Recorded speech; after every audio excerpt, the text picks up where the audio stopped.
Welcome to the Business Blast podcast. I'm your host, Tyler Wagner. This episode is brought to you by Authors Unite. Authors Unite provides you with all the resources you need to become a successful author. You can learn more about Authors Unite and join the free community at authorsunite.com. Now, let's jump into the episode.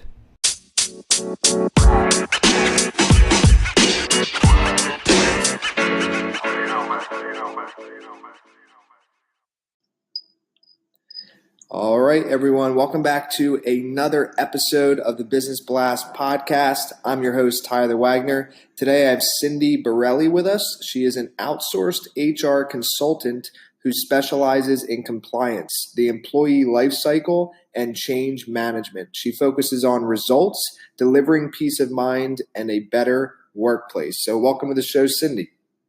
Hi, Tyler. Thanks for having me. Of course. Grateful to have you here.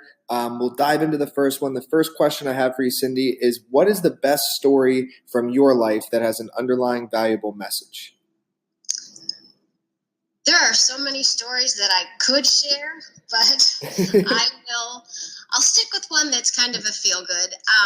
It's just realizing that little things that we don't think about can have a much larger meaning.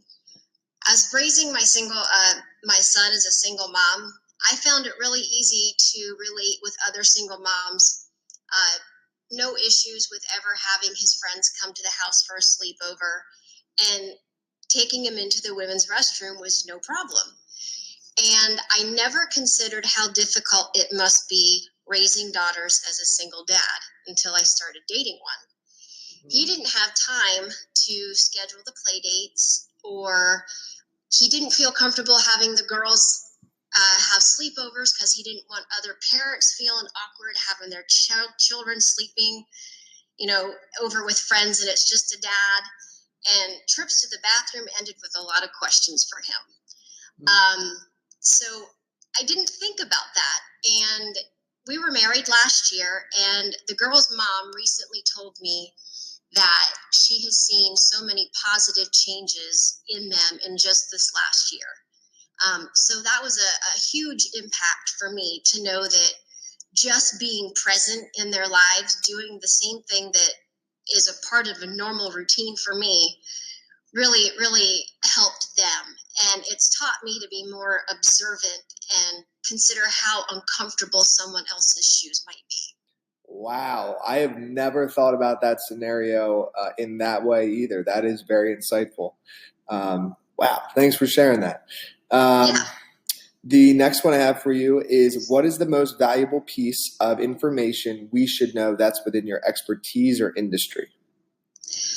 Again, focusing on little things can have a huge impact. This can relate to solving retention issues or reducing healthcare costs, preventing employee burnout, finding a work-life balance.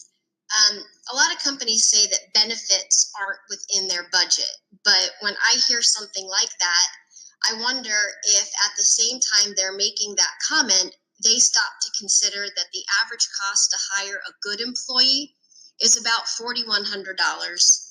Hiring a bad employee costs about 3 times that amount, and a disengaged employee runs about an average of an additional 34% of the employee's salary. So if employers would just take the time to reinvest, maybe 10% of an employee's salary into an employee benefit or some type of development program, they'd begin to see some improvements in their bottom line and performance and quality of work. And what is your best piece of overall business advice, so not necessarily industry specific? Don't seek too much advice. When I first started my business, I was overwhelmed by the amount of different advice I would get. I could ask 10 people the same question and I would get 10 different answers. And starting a business, it's like it's so overwhelming. You don't know what to believe. So what you heard yesterday is different from what you'd hear today. And I would feel a lot like I would just have to go home and reinvent the wheel because somebody else said something so different.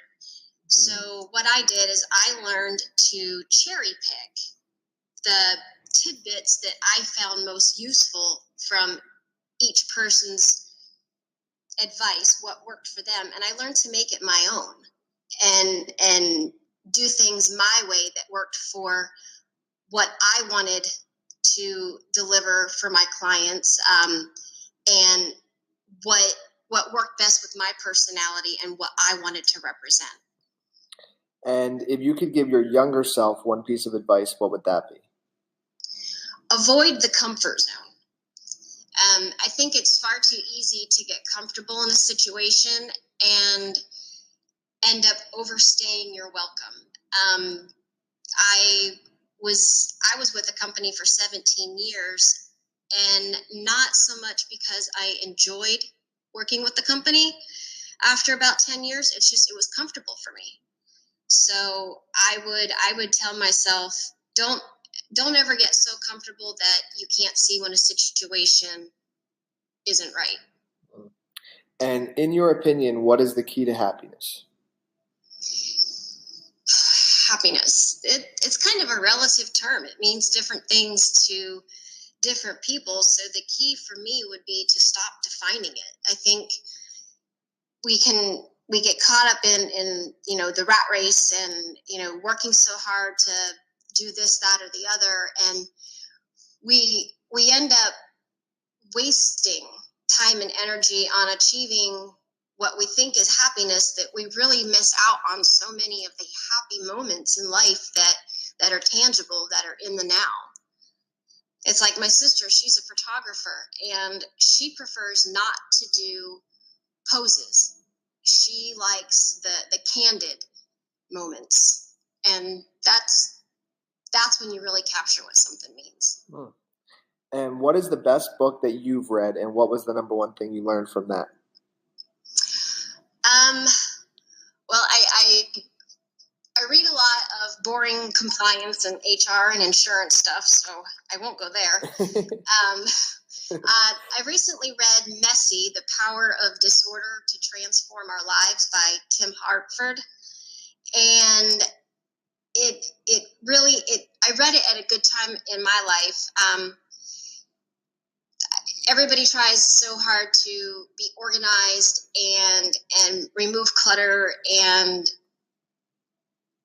try to make sense out of everything, when sometimes the creativity is sparked from the mess that's there. So it served a good message for me, in that instead of trying to move everything aside so I can see my desk, let the stuff that's all over the desk generate a new idea or a better way of doing things. Take an opportunity to use the challenge that you're presented with to improve yourself, and be better.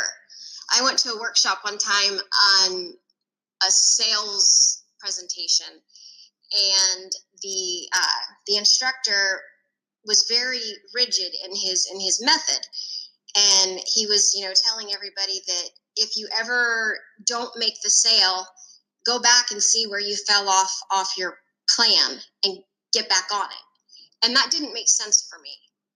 And I raised my hand and I said, why would you do that? Why would you not take that opportunity to figure out how to make yet one more situation work in your behalf? Isn't that self-improvement? He didn't quite know what to say. So that book really helped me understand that being organized isn't always the best way to be creative. And what is your favorite quote and why? I actually have two. Awesome. I have one on the back of my business card that says, pleasure in the job puts perfection in the work. And that's by Aristotle.